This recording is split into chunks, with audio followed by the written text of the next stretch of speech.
एक कथा पढ़ा था जिसमें यह साबित किया था कि जनाब फातिमा रसूल अल्लाह की इकलौती बेटी हैं। अब दो जगह से ये बात मालूम होती है।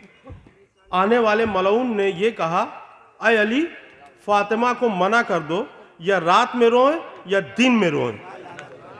लानत बेशुमार। किसी मुअर्रिख ने नहीं लिखा। शहजादी के घर को जलाने वालों पर लानत। किसी मुअर्रिख ने नहीं लिखा कि आने वाले मलऊन ने यह कहा हो, ऐ अली, रसूल की बेटियों को मना कर दो कि न रोएं।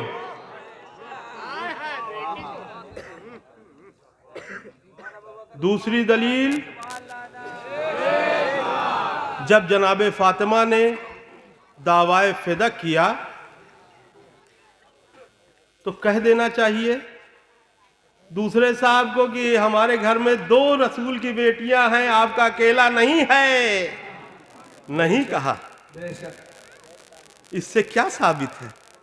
जो साबित हुआ है अब यह है कि मैं चूंकि ऐसे शेर नहीं पढ़ता जिससे किसी को ज्यादा तकलीफ हो,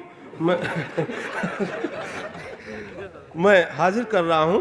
मैं ये भी मानूंगा, चूंकि मुझे अपना ईमान भी बचाना है और सामने वाले की बात भी रखनी है, अपना भाई है, एक बेटी भी मानूंगा और 4 बेटियां भी मानूंगा। कैसे? समाअत फरमाएं।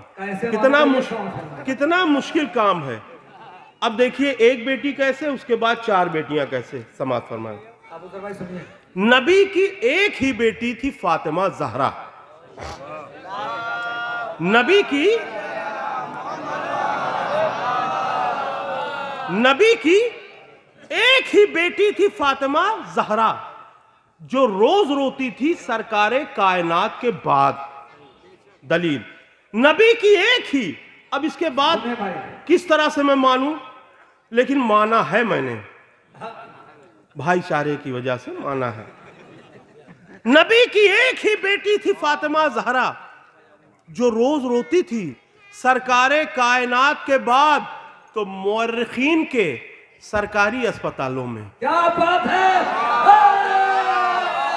मुअर्रिखीन के सरकारी अस्पतालों में ये तीनों पैदा हुई थी, मगर वफात के बाद।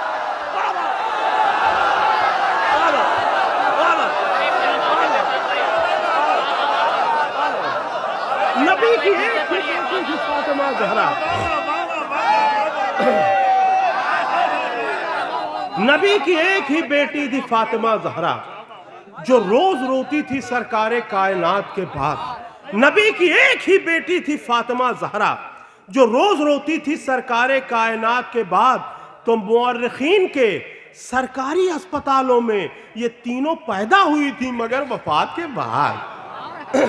मुअर्रिखीन के सरकारी अस्पतालों में ये तीनों पैदा हुई थी